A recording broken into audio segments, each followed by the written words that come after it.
parler donc de la troisième partie de ce message. Que dit Dieu à ton sujet? Je disais tout à l'heure que utiliser ce que les autres disent de nous ou même ce qu'ils pensent de nous, utiliser cela comme notre baromètre ou comme notre unité de valeur, on va dire, pour savoir si nous sommes vraiment de Dieu, n'était pas la bonne façon. C'était même, cela pouvait nous conduire donc dans l'erreur. Alléluia. Ainsi, ce n'était pas le bon baromètre. Et donc, ce que nous devons utiliser, c'est par contre, qu'est-ce que le Seigneur Jésus dit? Qu'est-ce que Dieu dit à notre sujet véritablement? Notre chair, notre sang peuvent témoigner de qui nous sommes, peut parler, peut nous dire qui nous sommes. On avait vu Paul qui disait à Timothée que l'esprit que Dieu t'a donné, c'est un esprit de force, parce que Timothée était timide justement. Donc il va lui dire, sors donc de cette coquille, sors de cette façon de penser que tu es trop petit et tout ça. Ça c'est la chair et le sang qui est en train de lui parler. Et Jésus-Christ va aussi nous enseigner en nous disant que n'ayez pas une trop haute opinion de vous-même, alléluia, mais que celui qui veut être le plus grand, qu'il serve les autres. Et donc, notre chair, notre sang peut encore nous dire que nous sommes plus grands que les autres. Alléluia. Mais ce que nous devons savoir, c'est que le bon baromètre, la bonne mesure, la bonne unité de valeur, de mesure, de qui nous sommes réellement, c'est Dieu lui-même. Alléluia. Et notre texte de base nous le dit bien. Hébreux chapitre 11, le verset 5. La Bible nous fait comprendre que Enoch a reçu le témoignage de Dieu. Il a reçu un bon témoignage de Dieu. Parce qu'on se souvient que témoigner, justement, c'est rendre un témoignage honorable. C'est dire des choses honorables au sujet donc de quelqu'un. Et c'était ça notre définition donc du témoignage. Donc quand nous parlons du témoignage tout au long de cette étude, nous sommes en train de dire que qu'est-ce que les gens pensent de bien de toi? Qu'est-ce que Dieu pense de bien de toi? Et donc, quel est le témoignage de Dieu à ton sujet? Alléluia. Et donc, le témoignage d'Enoch était celui-ci, qu'il était agréable à Dieu. Enoch était agréable à Dieu. Il était tellement agréable à Dieu qu'il n'est pas passé par la mort. Dieu l'a simplement enlevé. Nous pouvons le voir dans Genèse chapitre 5. Lisons le verset 24. Genèse chapitre 5, le verset 24. La Bible nous dit ceci. Enoch vécut en communion avec Dieu, puis il a disparu. Alléluia. Il vécut en communion avec Dieu, puis il disparut. Car Dieu le prit auprès de lui. Et pourquoi Dieu le prit auprès de lui? Parce qu'Enoch était donc agréable. Alléluia. Excusez-moi. Alléluia. Excusez-moi. Et donc, pourquoi Dieu le prit? Parce qu'il était agréable à Dieu. Waouh, quelle grâce d'être enlevé, quel privilège d'être enlevé. Alléluia, parce que simplement, nous sommes agréables à Dieu. Et ça, c'est une image donc de ce qui va arriver dans le futur, de l'enlèvement de l'enfant de Dieu que Dieu a trouvé agréable à ses yeux. Alléluia. Quand nous serons agréables aux yeux de Dieu, à l'enlèvement, nous aussi, nous serons pris. Enoch vivait une vie tellement agréable à Dieu que Dieu l'a enlevé. Et c'est cela, c'est ça notre droit. Et nous avons droit à cela justement si nous avons une vie agréable à Dieu. Si Dieu lui-même peut témoigner que nous sommes nous lui sommes agréables, que nous vivons selon ses préceptes, nous vivons selon ses instructions, alors nous serons donc enlevés. Que nous dit la Bible dans 1 Thessaloniciens 4, verset 14 au verset 18. Lisons ce que la Bible nous dit dans 1 Thessaloniciens 4, verset 14 jusqu'au verset 18. Alléluia. La Bible nous dit ceci au verset 14. « Car si nous croyons que Jésus est mort et qu'il est ressuscité, croyons aussi que Dieu ramènera par Jésus et avec lui ceux qui sont morts. » Alléluia. Verset 15 nous dit, « Voici en effet ce que nous vous déclarons d'après la parole du Seigneur. Nous les vivants, restés pour l'avènement du Seigneur, nous ne dévancerons pas ceux qui sont morts. Car le Seigneur lui-même a un signal donné à la voix d'un archange, au son de la trompette de Dieu, descendra du ciel, alléluia, et les morts en Christ ressusciteront premièrement. Verset 17, ensuite, nous les vivants qui serons restés, nous serons tous ensemble enlevés avec eux sur des nuées à la rencontre du Seigneur dans les airs, et ainsi nous serons toujours avec le Seigneur. Consolez-vous donc les uns les autres par ces paroles. Alléluia. Et donc, c'est les paroles de consolation dans le sens que nous serons enlevés aussi avec le Seigneur Jésus quand il reviendra et nous le rejoignerons justement dans les airs. Alléluia. Et c'est là notre espérance en tant qu'enfant de Dieu. Mais avant cela, avant l'enlèvement, le Seigneur doit rendre témoignage de nous, pas n'importe quel témoignage, un bon témoignage de nous. Et le Seigneur doit nous dire justement que voici ma fille, voici mon fils qui m'est agréable. Le même témoignage justement que le Seigneur a rendu d'Enoch. La Bible nous dit que Enoch était et il n'était plus. Pourquoi? Parce qu'il avait été enlevé. Pourquoi Enoch avait été enlevé? La Bible nous dit c'est parce qu'il avait reçu le témoignage qu'il était agréable à Dieu. Alléluia. Alors en tant qu'enfant de Dieu, nous devons être agréables à Dieu afin que nous puissions nous aussi être enlevés. Et c'est là notre espérance. C'est là l'espérance de notre vie chrétienne. Être enlevé un jour avec le Seigneur Jésus afin de le rencontrer dans les airs. Alléluia. Que nous soyons passés par la mort physique ou que nous soyons vivants ce jour-là. Nous serons ressuscités et nous allons monter dans les airs et rencontrer notre Seigneur Jésus. Et c'est là notre espérance. Alléluia. Alors, je veux demander à quelqu'un cet après-midi, je veux nous demander, que dit Dieu à notre sujet? Que dit Dieu à ton sujet? Alléluia. Et même si nous pensons que cette question a une réponse, que nous pouvons nous-mêmes répondre à la question, la vraie réponse à cette question vient donc de Dieu. La vraie réponse vient de Dieu. Alors, que dit Dieu à notre sujet? Que dit Dieu à ton sujet? Dans le récit de la guérison des 10 lépreux, dont nous avons parlé dans le message « Ta foi t'a sauvé », on l'a vraiment parler de cela en long et en large, j'allais dire, mais je veux revenir sur un point cet après-midi. 10 lépreux avaient été guéris par le Seigneur Jésus. Ils étaient hors de la ville, ils voient le Seigneur Jésus, ils crient à lui, Seigneur, sauve-nous, Seigneur, guéris-nous, Seigneur, nous sommes fatigués donc de rester dehors. Et nous voyons cela dans Luc au chapitre 17, alléluia, dans Luc au chapitre 17. Et la Bible nous dit dans Lévitique 13, 46, le lépreux est impur, il habitera seul, sa demeure sera hors du camp. Alors, c'est ce que le Seigneur avait donné comme prescription, je vais dire comme précepte aux enfants d'Israël. Si toutefois quelqu'un était dans le camp et qu'il était lépreux, il devait être conduit hors du camp. Alléluia. Il devait donc rester hors du camp. C'est ainsi que ces 10 lépreux-là étaient hors de la ville. Ils vivaient donc, ils étaient, on va dire, excommuniés. Ils étaient hors de la communauté. Et donc, quand ils vont voir le Seigneur Jésus, ils vont crier, Seigneur Jésus, donc, sauve-nous. Et donc, nos 10 lépreux étaient hors de la ville pour être réhabilités dans le camp, dans la ville, pour être réhabilités donc dans la communion, il fallait pouvoir recevoir un bon témoignage. Un témoignage de qui? Un témoignage donc du sacrificateur. Et donc le sacrificateur devait donc témoigner. Et c'est lui donc qui devait attester de la guérison. Alléluia. Et donc le sacrificateur, c'est lui qui doit attester de la guérison afin que, ou encore de la purification du lépreux. Ainsi donc, il pouvait retourner, il pouvait revenir donc dans le camp, dans la ville, sur la parole donc du sacrificateur.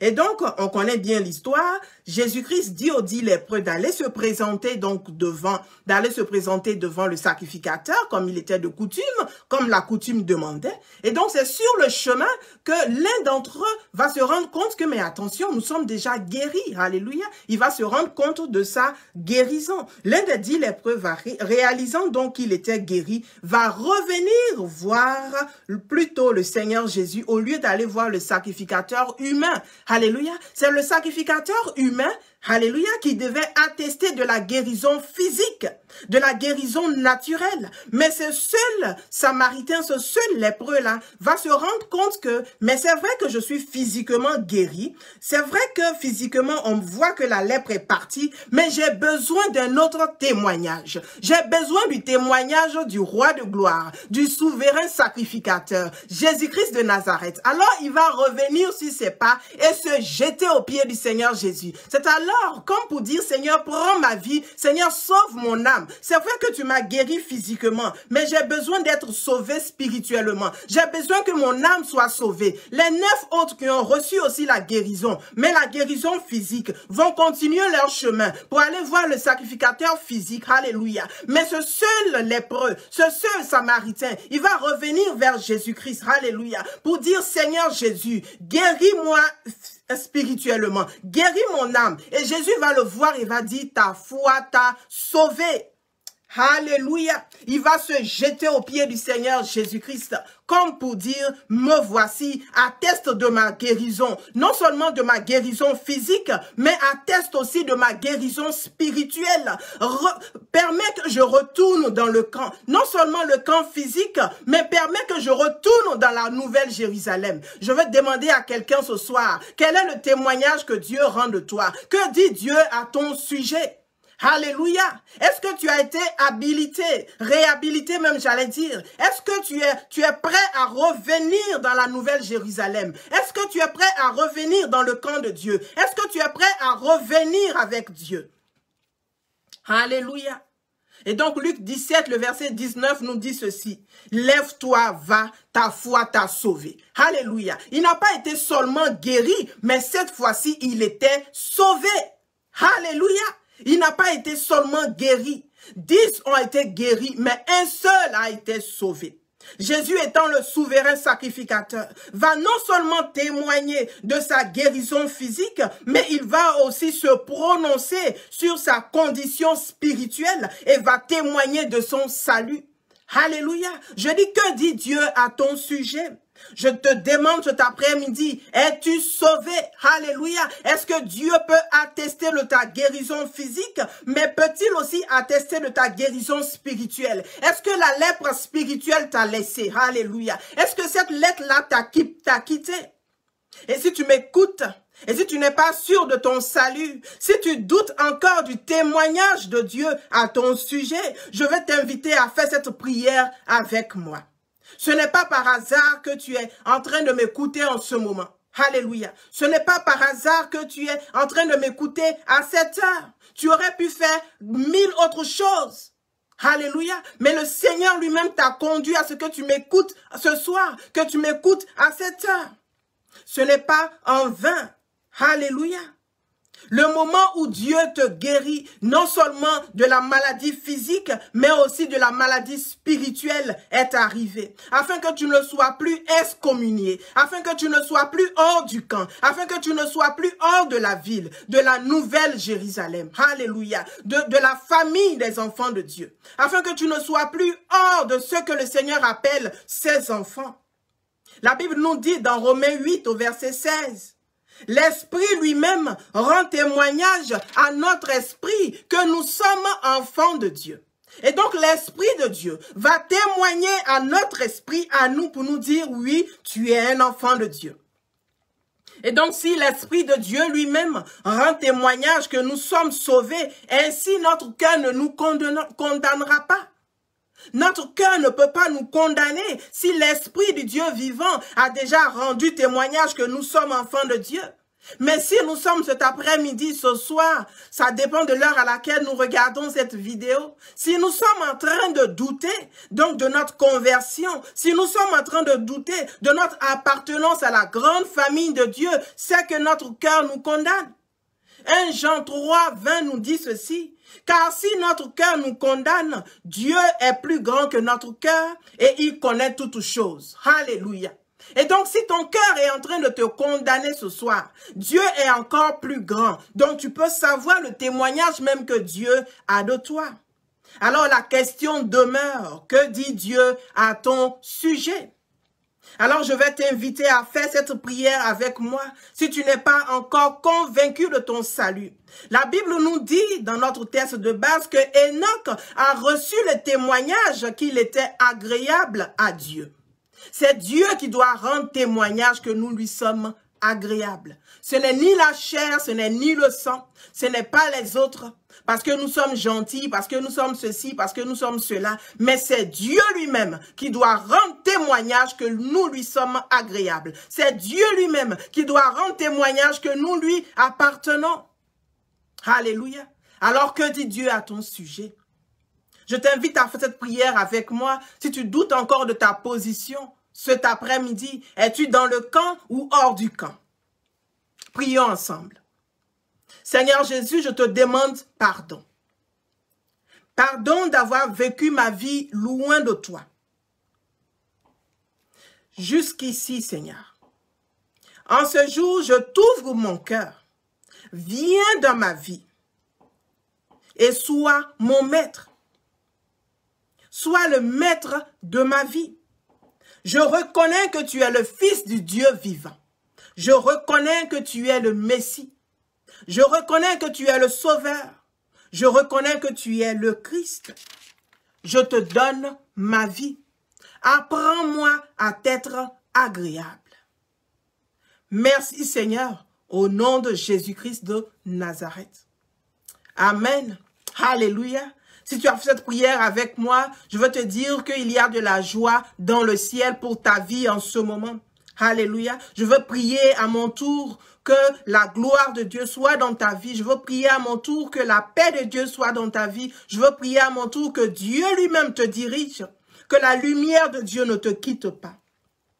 Je prie que Dieu te touche maintenant là où tu es, parce que jusqu'ici tu étais stigmatisé à cause de la vie que tu menais, à cause de ta condition. Comme les lépreux, ils étaient hors de la ville, on les reconnaissait.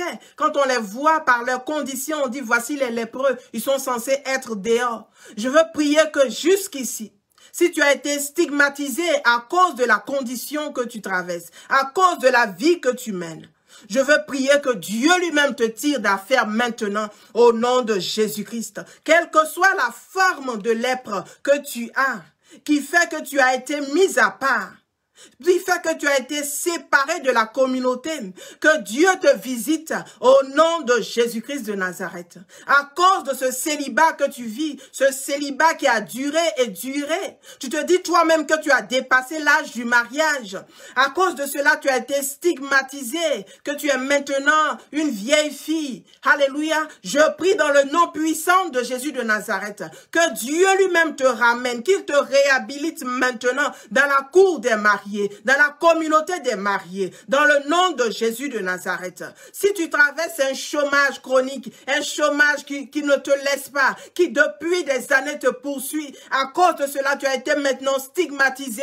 Je prie dans le nom de Jésus que cette lèpre-là te quitte maintenant, dans le nom puissant de Jésus. Si ta lèpre, c'est la stérilité, tu as été marié pendant des années, mais tu n'as pas d'enfant. À cause de cela, tu as été excommunié. À cause de cela, tu es hors de la ville, tu es hors du camp, on ne t'appelle plus aux réunions de famille. Je prie dans le nom puissant de Jésus de Nazareth, que Dieu lui-même te visite, que la grâce de Dieu te visite, que la paix de Dieu te visite, dans le nom de Jésus de Nazareth, que Dieu lui-même te réhabilite à cause des enfants qu'il te donne. Il te réhabilite maintenant, dans le nom de Jésus-Christ de Nazareth. Ton histoire change. Je dis à quelqu'un cet après-midi, ton histoire change au nom de Jésus-Christ.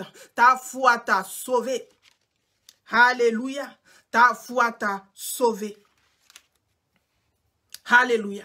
Je priais pour quelqu'un qui est malentendant.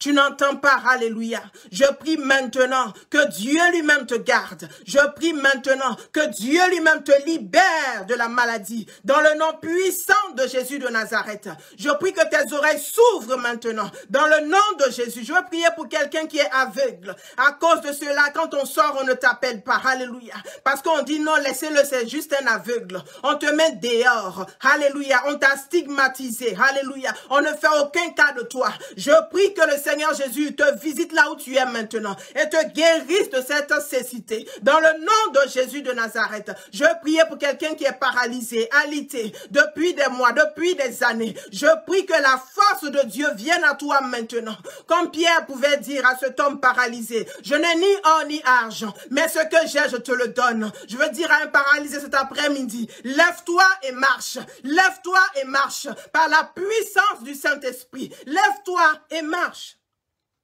Alléluia. Je priais pour quelqu'un qui a un cancer. Alléluia. Les docteurs t'ont maintenant même abandonné. Ta famille t'a maintenant abandonné. Je prie dans le nom de Jésus que ton histoire change maintenant. Que ton histoire change maintenant. Alors qu'on t'appelait le cancéreux, alors qu'on t'appelait la malade, le malade, je prie maintenant dans le nom de Jésus que ton nom change, que ta condition change, que la grâce divine te trouve à toi maintenant, que la guérison vienne à toi maintenant, que tu sortes de ce lit de malade dans le nom de Jésus de Nazareth. Alléluia, ta foi t'a sauvé. Parce que tu t'es tourné à Dieu ce soir. Tu t'es tourné à Dieu cet après-midi. Ta foi t'a sauvé. Je priais pour quelqu'un qui a des problèmes de poumons. Alléluia. Tu as des problèmes pour respirer. Je prie que la grâce divine se trouve maintenant là où tu es. Et change tes poumons maintenant. Que tes poumons soient remplacés. Alléluia. Que tes poumons soient remplacés, affermis. Que la guérison de Dieu vienne à toi maintenant. Dans le nom de Jésus de Nazareth. Alléluia. Alléluia. Que la gloire de Dieu soit avec vous. Au nom de Jésus-Christ de Nazareth. Amen, amen. Et donc, si tu viens de donner ta vie au Seigneur Jésus, tu peux aussi nous contacter via donc la page Facebook du ministère Jesus, the Water of Life Ministry, ou sur ma page personnelle, alléluia, Pasteur Amanda Ndapriao, et nous nous ferons le grand plaisir, alléluia. Je veux même dire que ce sera un grand privilège pour nous de vous accompagner dans cette marche vers la lumière, dans cette marche vers l'éternité, une éternité avec Dieu. Revenons donc à notre message de ce jour. La Bible a d'autres exemples d'hommes qui ont reçu un témoignage favorable de la part de Dieu. Ce n'est pas juste Enoch. Et Ésaïe 41, le verset 8 nous dit ceci. Ésaïe 41, le verset 8 nous dit ceci. Mais toi, Israël, mais toi, ô Israël, mon serviteur, Jacob, que j'ai choisi, et descendance d'Abraham qui était mon ami. Alléluia. Et donc, Dieu rend témoignage d'Abraham qu'il était son ami. Et Jacques 2, le verset 23, nous dit ceci. Ainsi s'accomplit ce que dit l'Écriture. Abraham crut à Dieu et cela lui fut imputé à justice. Et il fut appelé ami de Dieu. Alléluia. La parole donc s'est accomplie. Et donc, il y a un besoin que la parole s'accomplisse. Alléluia. Dieu dit que Abraham est son ami. Mais la Bible nous dit dans Jacques que ainsi s'accomplit ce que dit l'Écriture. Pourquoi? Parce que Abraham a traversé des tribulations. Et Dieu même va lui dire d'aller donner son fils, son unique, Isaac, celui que tu aimes. Dieu va dire, ton fils, ton unique, ton fils Isaac que tu aimes tant, je veux que tu me le sacrifies. Et donc, quand Abraham va obéir, la Bible nous dit ainsi s'accomplit ce que dit l'Écriture. Abraham crut à Dieu et cela lui fut imputé à justice et il fut appelé ami de Dieu. Alléluia. Il fut appelé ami de Dieu.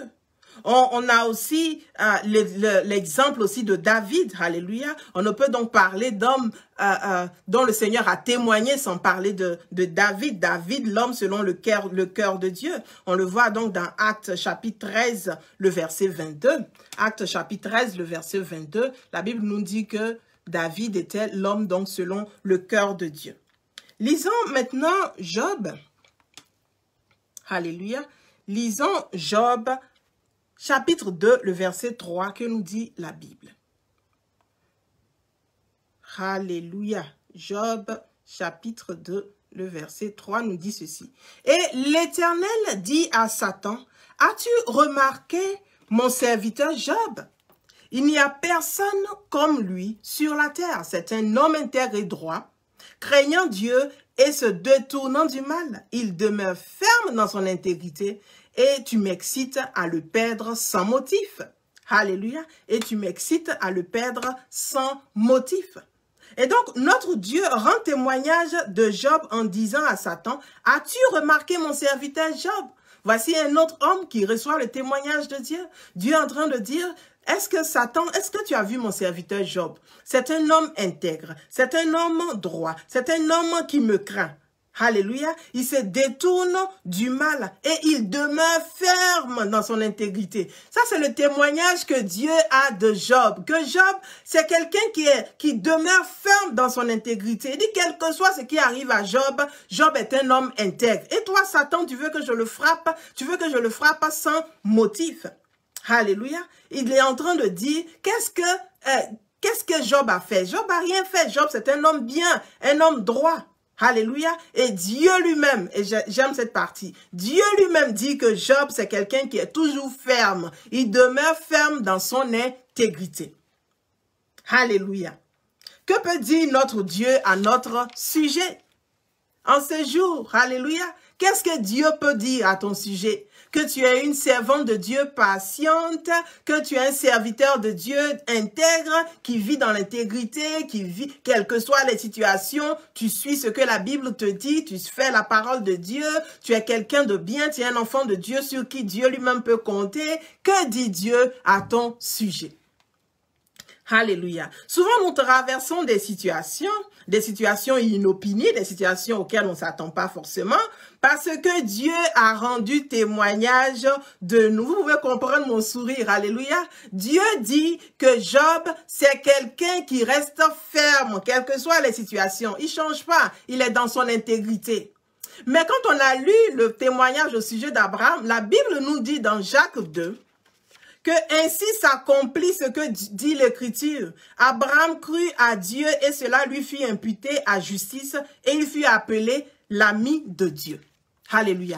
Et donc, si le Seigneur Jésus rend témoignage à ton sujet, si Dieu rend témoignage à ton sujet, si Dieu dit que tu es intègre, ton intégrité doit être testée.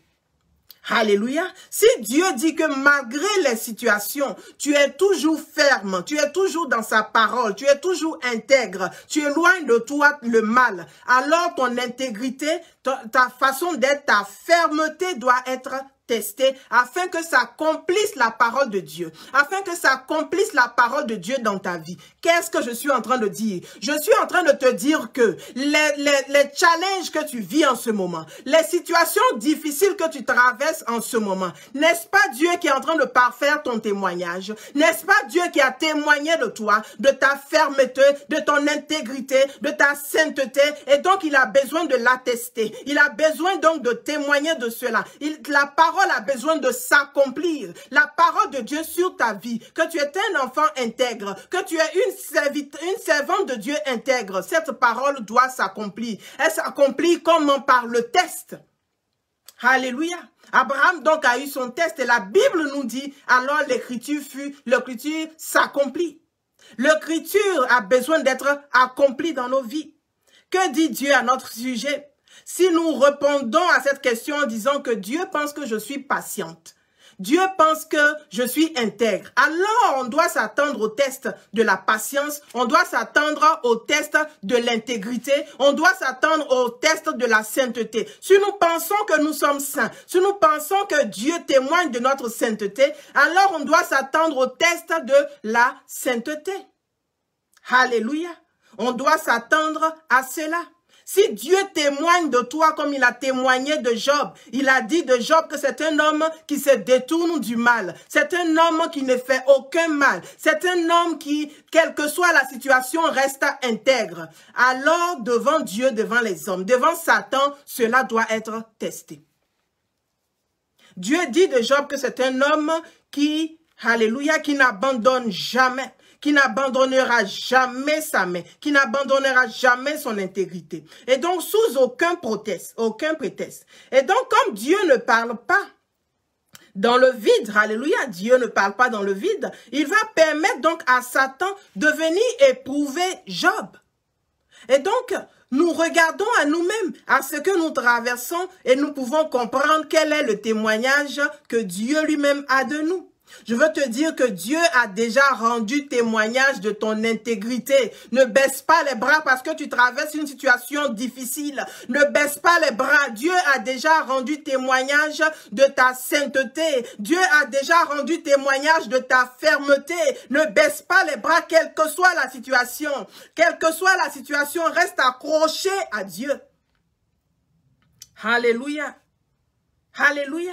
Quel que soit ce que tu traverses, je t'invite à t'aligner avec Dieu, à coopérer avec lui, afin de parfaire ton témoignage. Job vit une souffrance, alléluia, qui n'a pas de nom. Il a vécu une souffrance qui n'avait pas de nom. En une seule journée, Job va tout perdre. En une seule journée, Job a tout perdu. Lisons Job chapitre 1, le verset 13 jusqu'au verset 22. Job, chapitre 1, verset 13 au verset 22. Un jour que les fils donc et les filles de Job mangeaient et buvaient du vin dans la maison de leur frère aîné, il arriva auprès de Job un messager qui dit: les bœufs labouraient et les ânesses paissaient à côté d'eux. Des Sabéens se sont jetés dessus, les ont enlevés et ont passé les serviteurs au fil de l'épée. Et je me suis échappé moi seul pour t'en apporter la nouvelle. Il parlait encore lorsqu'un autre vint et dit: le feu de Dieu est tombé du ciel et a embrasé les brebis et les serviteurs et les a consumés. Et je me suis échappé moi seul pour t'en apporter la nouvelle.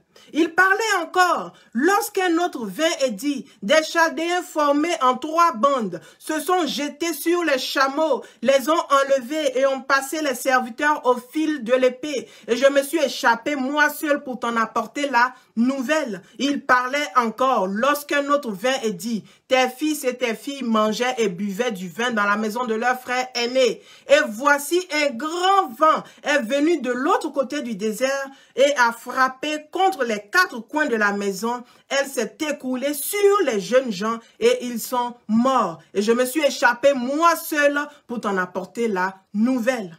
Alors Job se leva, déchira son manteau et se rasa la tête, puis se jetant par terre, il se prosterna et dit: je suis sorti nu du sein de ma mère et nu je retournerai dans le sein de la terre. L'Éternel a donné, l'Éternel a ôté. Que le nom de l'Éternel soit béni. Verset 22. On vient de voir tout ce que Job a perdu en une seule journée. Un serviteur vient, il lui dit, il est en train de lui raconter comment les bœufs sont morts. Un autre arrive, il est en train de lui dire comment les chameaux sont morts. Un autre arrive, jusqu'à ce que le dernier arrive et lui dise: mais maintenant ce sont tes propres enfants. C'est ta chair et ton sang maintenant, c'est eux qui ne sont plus, ils sont morts. Et Job va dire, la Bible nous dit au verset 22, en tout cela, Job ne pécha point et n'attribua rien d'injuste à Dieu. En tout cela, Job ne pécha point et n'attribua rien d'injuste à Dieu. Je veux dire à quelqu'un, ce que tu traverses, Dieu a déjà rendu témoignage de toi. Il a déjà rendu témoignage que malgré ce que tu traverseras, malgré les situations difficiles, tu vas rester intègre, tu vas rester attaché à lui, tu vas rester attaché à la parole, tu vas rester attaché à l'appel sur ta vie. Je veux te dire, reste ferme, reste ferme. C'est parce que tu as un témoignage. C'est parce que Dieu a témoigné de toi que tu es en train de traverser toutes ces choses. Alléluia. Dieu dit de Job qu'il était intègre, qu'il se détourne du mal et malgré tout, Job ne peut pas s'éloigner de Dieu. Alors cela devait être testé. Donc en une seule journée, Job va tout perdre. La Bible nous dit, au verset 22 donc de Job 1, au milieu de tous ces malheurs, Job ne commit pas de péché et n'attribua rien d'inconvenant à Dieu. Job resta donc ferme dans son intégrité quand il avait tout perdu, biens, serviteurs, troupeaux, richesses, ses enfants. Il est resté ferme, il est resté intègre. C'est le témoignage que Dieu avait donné à son sujet. Alléluia. Comme on le dit chez nous, il faut donner raison à Dieu. Donne raison à Dieu. C'est le témoignage que Dieu avait rendu à son sujet, n'est-ce pas? On l'avait lu déjà au début de Job au chapitre 1, dans le verset 8. Dieu dit à Satan, as-tu vu mon serviteur Job? C'est un homme intègre. Il n'y a personne comme lui sur la terre. Alléluia. Et Satan pensait que c'est parce que Job avait toutes ces choses que Job était intègre. Mais non, Dieu va prouver au travers de la vie de Job que non, Job était un homme intègre même quand il avait tout perdu. Je veux te dire que ce que tu vis, je veux dire à quelqu'un que ce que tu vis, alléluia, peut être lié au témoignage, à ton témoignage, de témoignage que Dieu a rendu à ton sujet. Il dit, tu as vu mon fils, tu as vu ma fille, tu as vu comment elle intègre, tu as vu mon serviteur, comment il intègre. C'est un homme bon, un homme rempli d'amour, un homme rempli d'hospitalité. Alléluia. Souvent, quand Dieu va témoigner de notre hospitalité, c'est comme ça que nous allons prendre des gens chez nous qui ne sont jamais reconnaissants. Au contraire, ils vont rentrer chez nous et venir détruire notre maison. Alléluia. Mais Dieu rend témoignage que nous sommes hospitaliers, que nous sommes hospitalières. Justement, nous n'allons pas cesser de manifester ce don parce que nous avons eu une mésaventure ou parce que nous avons reçu quelqu'un qui s'est mal comporté. Dieu va dire que tu as vu ma servante, tu as vu mon serviteur, tu as vu mon enfant, tu as vu comment il est libéral, tu as vu comment il est généreux. Mais les gens vont nous le rendre mal. Ça ne veut pas dire que nous devons pour autant abandonner ce que Dieu a mis de bon en nous. Alléluia. Nous devons donc persévérer dans ce bon témoignage. Dans ce bon témoignage de l'intégrité, dans ce bon témoignage de l'honnêteté, dans ce bon témoignage, alléluia, de la fermeté. Dieu rend témoignage de nous, alléluia, et nous devons donc poursuivre ce témoignage. Dieu lui-même peut rendre témoignage que tu es belle de figure. C'est ce qu'il a dit, alléluia. Que tu es belle de figure, que tu es un enfant vraiment, tu es une femme, tu es très belle et tout. Mais malgré cela, tu n'as pas de mari. Malgré cela, tu n'as même pas de prétendant, personne pour se présenter à toi. Ça ne veut pas dire que tu vas aller vivre dans la débauche. Tu vas chercher à gauche, à droite, complètement perdu, alléluia, à la recherche d'un mari. Dieu a déjà rendu témoignage que tu étais belle. Non seulement de visage, mais que aussi ton cœur était beau, alléluia, que tu étais quelqu'un d'intègre, d'honnête, qui vivait la chasteté, et donc cela va être testé. Alléluia, cela va être testé. Pas parce que tu es belle, tu n'as pas de mari, tu te rends compte que, mais attends, mais Seigneur, je suis si belle, je me mets bien, je m'habille bien, je fais tout ce qui est droit et tout, mais je n'ai pas de mari. Mais Dieu est en train de parfaire ton témoignage. Dieu est en train de parfaire ton témoignage afin que tu comprennes, alléluia, afin que tu comprennes et que les autres puissent voir la grâce de Dieu sur ta vie. Alléluia. La grâce de Dieu sur ta vie. Dieu rend témoignage que par exemple, que nous sommes patients. Alléluia. Et donc, cette patience-là va être testée jusqu'au bout. Dieu va tester cette patience-là jusqu'au bout. Alléluia. Par exemple, pour moi, j'ai traversé des moments difficiles. Ma patience a été testée de tous les côtés. Alléluia. Ma patience a été testée de tous les côtés. Pas pendant une semaine, 2 semaines, pas pendant 1 an, 2 ans, mais pendant plus de 10 ans. Alléluia. Pendant plus de 10 ans à faire la même prière ou encore les mêmes prières parce que ça venait de toutes parts. Mais le Seigneur était en train de tester ma patience. J'ai compris cela quand après des années, un serviteur de Dieu va me rencontrer, il va me dire, mais le Seigneur me dit de te dire que tu es quelqu'un de patient, que tu es vraiment une femme patiente. Et ça m'a vraiment reconforté. Et donc, c'est le témoignage que Dieu rendait de moi, alléluia. Mais cette patience-là a été testée, alléluia. Mes frères, mes sœurs, ce témoignage, alléluia, c'est de la patience de Dieu dans ma vie a été testé de toutes parts. Mais il fallait que je passe par cela, afin que la parole de Dieu s'accomplisse dans ma vie. Alléluia. Afin que la parole de Dieu s'accomplisse. Et donc, je te demande cet après-midi, que dit Dieu à ton sujet? Satan ne va pas s'arrêter. Il veut à tout prix faire tomber Job. Il veut à tout prix faire tomber Job. Et Job n'a plus rien. On l'a vu, il a perdu même ses enfants, il les a perdus. Mais on pense qu'en ce moment, ça va. Il a prouvé son intégrité. Puisque nous l'avons lu, la Bible nous dit que dans tout cela, Job ne pécha point. Mais non, il n'a pas encore tout prouvé. On va le lire dans Job au chapitre 2, verset 7 jusqu'au verset 17. Lisons la parole. Alléluia. Et donc, son intégrité va être testée. Même quand il a tout perdu, Satan revient encore à la charge. Quand on pense qu'on a tout prouvé à Dieu, Satan encore revient à la charge. Et donc, le verset 7 dit ceci. Et Satan se retira de devant la face de l'Éternel, puis il frappa Job d'un ulcère malin, depuis la plante du pied jusqu'au sommet de la tête. En ce moment-là, Job avait déjà tout perdu. Mais la Bible nous dit qu'il était resté intègre. Et donc là encore, il est en train de prouver son intégrité. Mais Satan va maintenant le frapper maintenant lui-même, va frapper Job d'une maladie, d'un ulcère malin. La Bible nous dit depuis la plante du pied jusqu'au sommet de la tête. Là maintenant, Job lui-même était malade. Peut-être que son intégrité demeurait quand ce sont ses enfants qui étaient morts, son troupeau, ses animaux. Mais quand c'est lui-même, on va voir si Job va rester intègre. Et le verset 8 nous dit que Job prit un tesson, alléluia, un tesson pour se gratter et s'assit sur la cendre. Tellement il avait mal. Il avait mal, mais en même temps, l'ulcère le démangeait. Donc, c'est un tesson qu'il va prendre. Mais voici ce que sa femme va dire. Sa femme lui dit au verset 9, « Tu demeures ferme dans ton intégrité. » Alléluia. Je veux dire à quelqu'un, demeure ferme dans ton intégrité, malgré ce que le diable peut lancer dans ta vie, malgré ce que le diable peut emmener dans ta vie. Demeure ferme dans ton intégrité, car c'est ton témoignage qui est en train d'être parfait. C'est ton témoignage que Dieu est en train de perfectionner. Il dit, tu demeures ferme dans ton intégrité. Maudis Dieu et meurs. Abandonne ton intégrité et meurs. Abandonne la voie de Dieu et meurs. Laisse la main de Dieu et meurs. Mais la Bible nous dit au verset 10, « Mais Job lui répondit, « Tu parles comme une femme insensée. Quoi?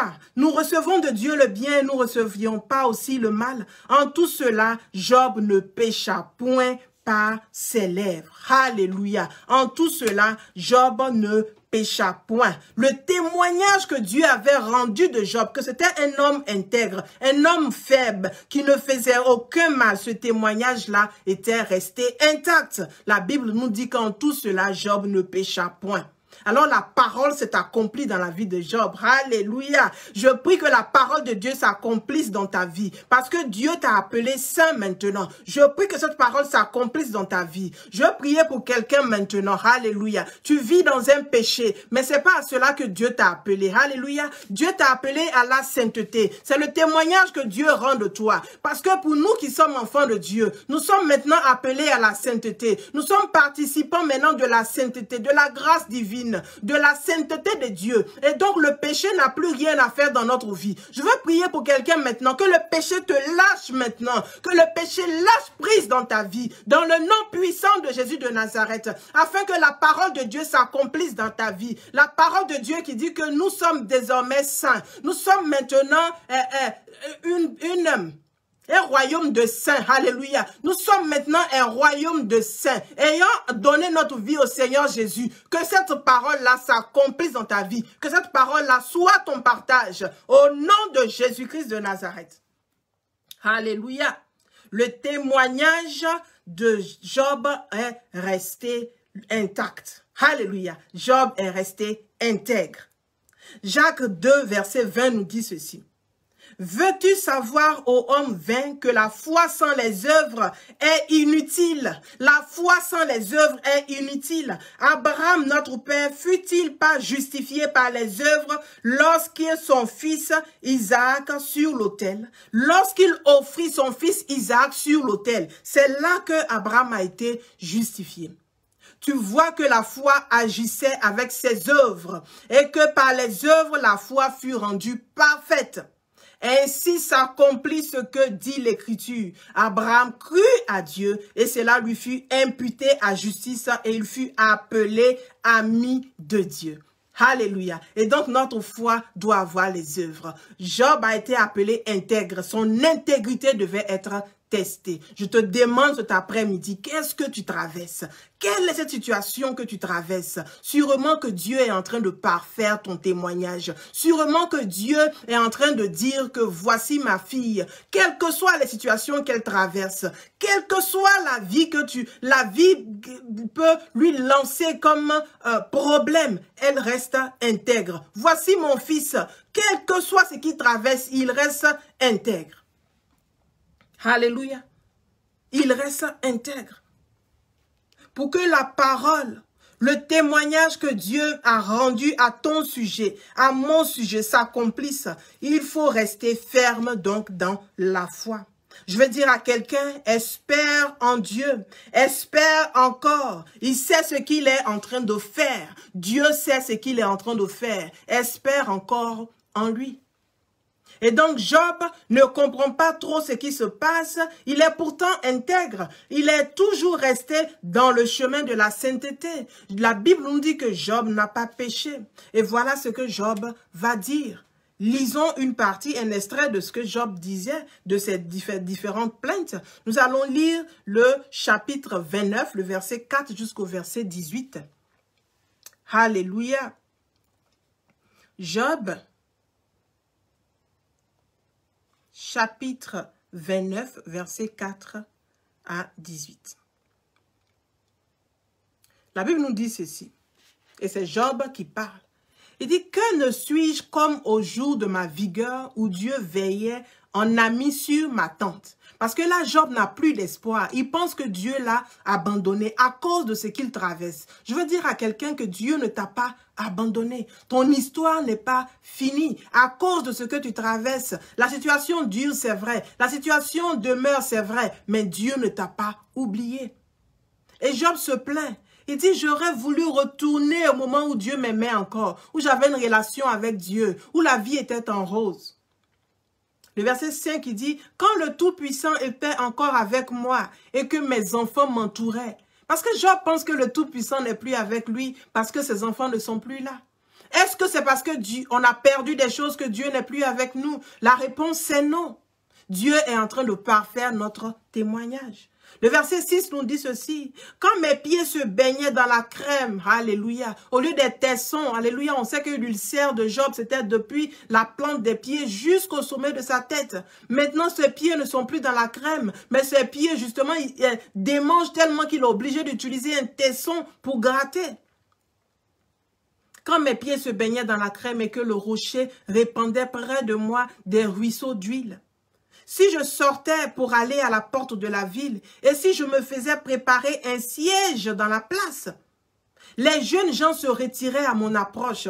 Les vieillards se levaient et se tenaient debout. Ça, c'était la vie de Job. Les vieillards se tenaient debout. Il était un homme vénéré. Alléluia. La Bible dit qu'il était intègre devant Dieu, devant les hommes, un homme puissant. Mais voici ce que Job traverse aujourd'hui. Et donc, il se souvient de ces moments-là. Le verset 9 nous dit, les princes arrêtaient leur discours. Si Job est en train de parler et que les princes sont en train de parler, que Job arrive, ils arrêtent leur discours. Et mettaient la main sur leur bouche. Alléluia, parce que Job est dans la place. La voix des chefs se taisait et leur langue s'attachait à leur palais. L'oreille qui m'entendait me disait heureux. L'œil qui me voyait me rendait témoignage, car je sauvais le pauvre qui implorait du secours. Job était un homme qui s'éloignait du mal. Voici le témoignage que les pauvres rendaient de lui. La Bible nous dit que je sauvais le pauvre qui implorait du secours et l'orphelin qui manquait d'appui. Job était celui-là qui aidait les autres. Alléluia. Est-ce que c'est ce que tu traverses? Tu as tellement aidé les gens, tu as aidé le pauvre, tu as aidé l'orphelin. Les gens viennent à toi de part et d'autre, mais toi-même, tu traverses une situation difficile et tu te dis que le Seigneur t'a abandonné. Je veux te dire ce soir que le Seigneur ne t'a pas abandonné. Il est simplement en train de rendre témoignage de toi. Il est en train de rendre témoignage de toi, de ton intégrité, de ta fermeté, de ta foi. Alléluia, alléluia. Le Seigneur est en train de rendre témoignage de toi. Le verset 14 nous dit ceci. Je me revêtais de la justice et je lui servais de vêtements. J'avais ma droiture pour manteau et pour turban. Alléluia. Job était un homme droit. Il se revêtait de justice. Le verset 15 dit ceci, « J'étais l'œil de l'aveugle et le pied du boiteux. » Et donc, s'il y a un aveugle dans la place, il ne sait pas ce qu'il doit faire. S'il a rencontré Job, c'est comme s'il voyait, parce que ses problèmes étaient résolus. Un boiteux qui est assis là, qui ne peut pas marcher, mais quand il rencontre Job, sa situation va changer, parce que Job va l'aider. Il va lui donner à manger. Il va l'aider à faire ceci, à faire cela. Alléluia. Est-ce ton cas? Tu te rends compte que dans cette vie chrétienne, tu as marché avec Dieu. Tu as aidé l'orphelin. Tu as aidé la veuve. Alléluia. Tu as aidé l'aveugle. Tu as aidé le boiteux. Tu t'es revêtu de justice. Tu as pris la justice pour vêtements. Tu as pris la droiture pour manteau. Alléluia. Tu as pris la droiture pour manteau. Mais certes, ton histoire ne change pas. Voici que tu es recouvert d'ulcères. De la plante de tes pieds jusqu'à la tête, de la plante de tes pieds jusqu'au sommet de ta tête, tu es recouvert d'ulcères.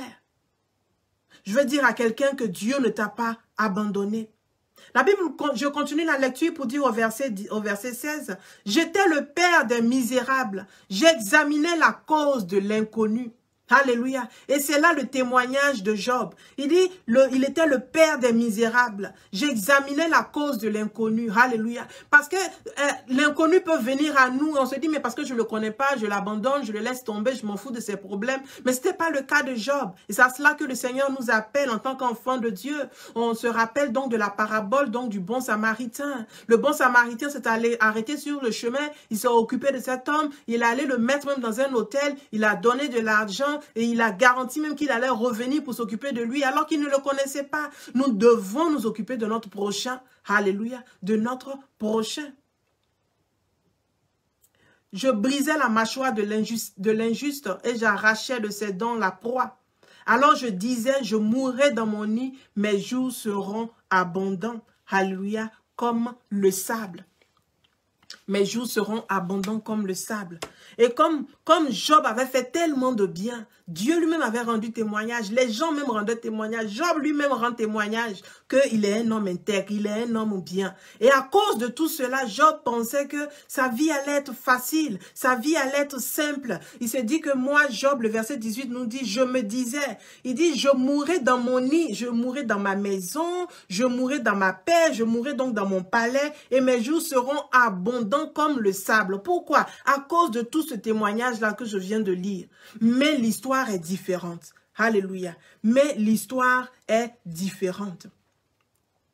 L'histoire est différente dans le sens où Job était maintenant recouvert d'ulcères. Donc il s'est dit que Dieu l'a abandonné. Dieu n'a pas abandonné Job. Alléluia. Dieu n'a pas abandonné Job, tout comme Dieu ne t'a pas abandonné. Tu fais toutes les choses que tu dois faire. Tu fais justement ce que tu dois faire. Tu vis dans l'intégrité. Alléluia. Mais tu vis encore avec cet ulcère. Je veux dire à quelqu'un que Dieu est là avec toi. Il est là avec toi. Job était l'œil de l'aveugle, le pied du boiteux, et il était béni. Alléluia. Mais Dieu rend de lui le témoignage suivant. Job ne cesserait d'être intègre pour rien au monde. Job ne peut ne pas être intègre. Et donc la Bible nous dit que Job ne pécha point en tout cela. On se dit souvent que nous sommes droits, nous sommes intègres, mais Seigneur, je vis la chasteté, pourquoi je ne suis pas marié? Seigneur, je vis dans l'intégrité, pourquoi je n'ai pas de travail? Seigneur, je fais ceci, je fais cela, pourquoi je paye ma dîme? Pourquoi je ne suis pas béni financièrement? Je fais des offrandes, pourquoi je ne suis pas béni financièrement? Alléluia. Dieu, alléluia. Je vis une vie de sainteté, mais pourquoi ceci ou pourquoi cela? Le Seigneur a besoin, ou du moins la parole de Dieu a besoin d'être éprouvée. Le témoignage que Dieu rend de nous a besoin d'être éprouvé afin d'être établi dans notre vie. Afin d'être établi dans nos vies pour toujours, cette parole-là a besoin d'être éprouvée. On l'a lu avec Abraham. Abraham, le père de la foi. Abraham, l'ami de Dieu. Sa foi devait être testée. Sa foi devait être éprouvée. Et la Bible nous dit dans Jacques 2, 23 que ainsi s'accomplit la parole de Dieu. Comment s'est accomplie la parole de Dieu? Quand Abraham a donné son fils, quand il a traversé ce moment où il s'est dit, mais attends, mais Seigneur est en train de prendre mon unique, mon fils que lui-même m'a donné. Qu'est-ce que Dieu est en train de me faire là? Abraham n'a pas murmuré, il allait donner ce que Dieu voulait qu'il donne. Dieu est en train de parfaire notre témoignage.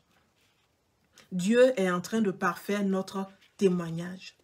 Alléluia. Dieu dit que Job est intègre, alors son intégrité doit être éprouvée. Job se plaint, alléluia, et Dieu lui dit ceci. Job, il se plaint, donc Dieu va lui dire, Dieu va répondre donc aux plaintes de Job. Nous lisons dans Job 38, 1 à 3.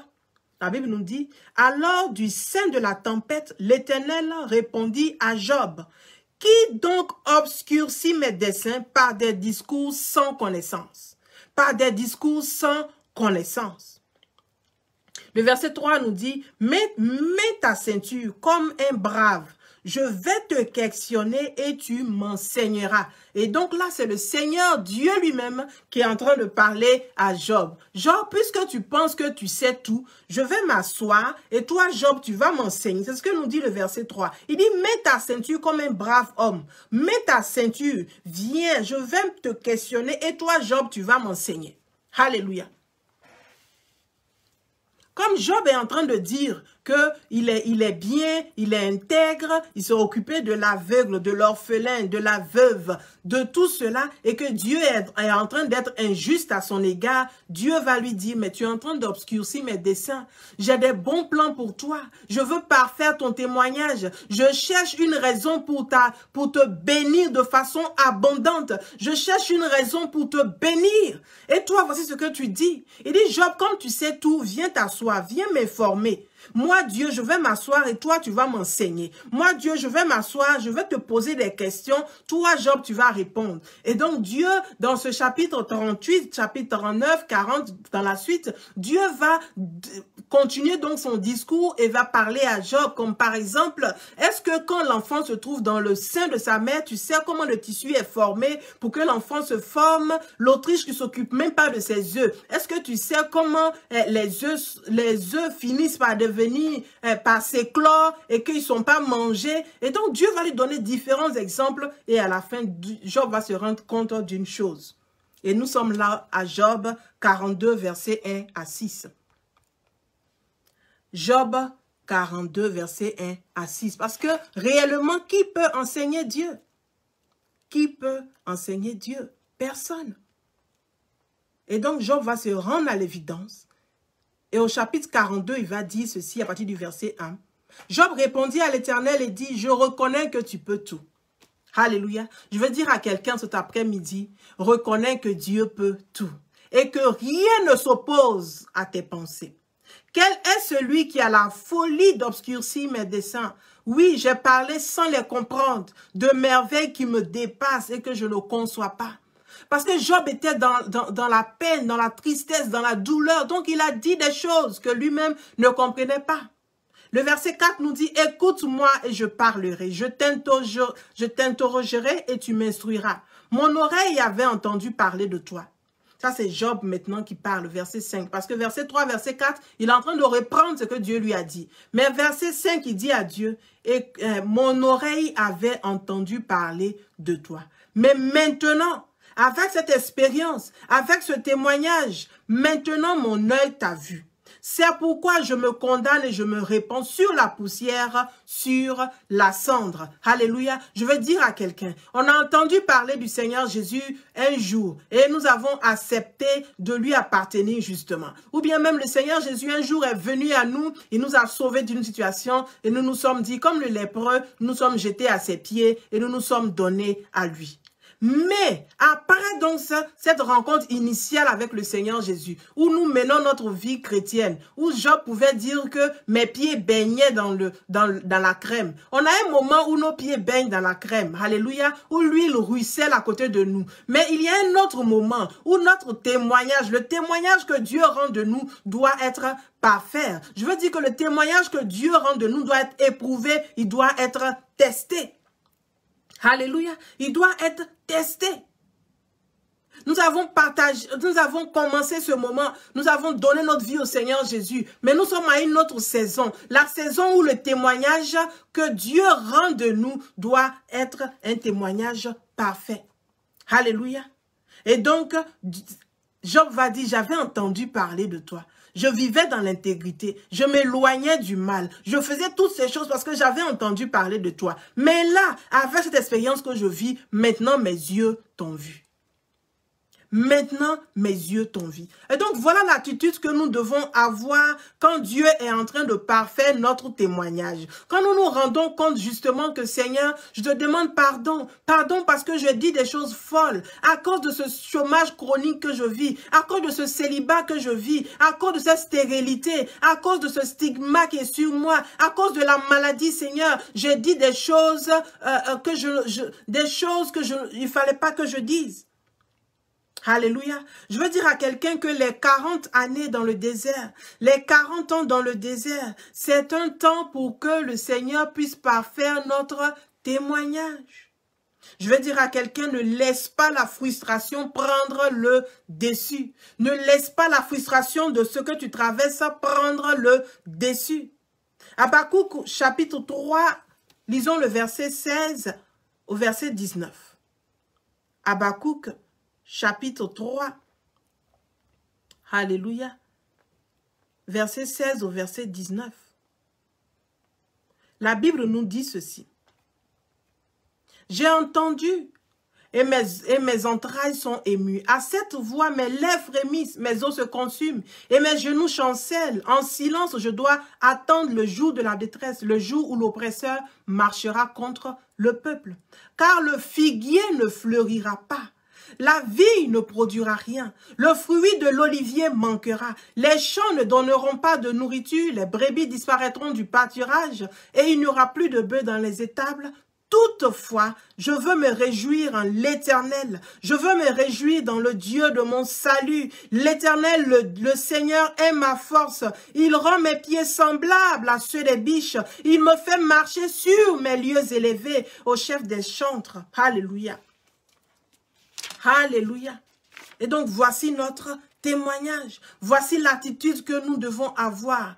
Même si le champ ne donne pas ses fruits, je veux me réjouir dans le Dieu de mon salut, qui est ma force. Dans l'attente de la perfection de notre témoignage, nous devons louer Dieu, nous devons adorer Dieu. Comme Paul, Pierre et Silas, la Bible nous dit qu'au milieu de la nuit, pendant qu'ils étaient en prison, je veux dire à quelqu'un qui se trouve en prison maintenant, que ce soit une prison physique ou une prison spirituelle, je prie dans le nom puissant de Jésus que tu saisisses la révélation, que ce moment c'est le temps pour toi de louer Dieu, c'est le temps pour toi pour dire que Seigneur, même si je suis enfermé ici, même si Seigneur je ne vois pas le jour, je suis dans les ténèbres m'ont englouti, toutefois je veux te louer, toutefois je veux t'adorer, toutefois je veux reconnaître que tu peux tout, toutefois je veux reconnaître que tu es ma force, tu es mon salut et je ne laisserai jamais ta main. Quand Job saisit la révélation, il demande pardon à Dieu et sa situation change. Et là nous sommes dans Job chapitre 42, le verset 9 jusqu'au verset 16. Alléluia. Et la Bible va nous dire que la situation de Job a changé. Il a été maintenant béni, doublement béni. Il a eu plus qu'il avait auparavant. Dieu veut trouver un prétexte pour nous bénir de façon abondante. Alors, il va tester notre témoignage. Il va tester le témoignage que lui-même rend de nous, afin qu'il puisse nous bénir. Alléluia. Je veux dire à quelqu'un, ce que tu traverses maintenant, c'est le temps pour toi d'adorer Dieu. C'est le temps pour toi d'élever Dieu, c'est le temps pour toi de louer ton Dieu. Tu peux penser que c'est un témoignage, c'est un désert, pardon, mais le Seigneur est en train de parfaire ton témoignage. Le Seigneur est en train de travailler à la perfection de ton témoignage. Alléluia. Et même les amis de Job qui pensaient que Job était sous le jugement de Dieu, ils vont être frappés de maladie. Et Dieu va demander à Job d'aller prier pour eux. Je veux dire à quelqu'un que ceux-mêmes qui ont pensé que c'était le jugement de Dieu à cause des choses que tu traverses, je prie dans le nom puissant de Jésus que par ton témoignage que eux-mêmes soient sauvés, afin qu'ils puissent dire, comme ils ont dit de Jésus-Christ, assurément c'est une servante de Dieu, assurément c'est un serviteur de Dieu. Assurément, c'est un enfant de Dieu. Et donc, ce que Job avait vu dès le départ pour dire que ses jours allaient être comme le sable, qu'il allait vivre en paix. La Bible nous dit dans Job 42, À la fin, le verset 16 nous dit ceci, « Job vécut après cela 140 ans et il vit ses fils et les fils de ses fils jusqu'à la 4e génération. » Verset 17, « Et Job mourut âgé et rassasié de jours. » La promesse de Dieu s'accomplira dans ta vie, dans le nom puissant de Jésus de Nazareth. Attends la prophétie, même si elle dure, elle s'accomplira certainement. Nous allons continuer ce message la semaine prochaine. Que Dieu vous bénisse et qu'il vous garde ferme dans l'intégrité. Au nom de Jésus. Amen.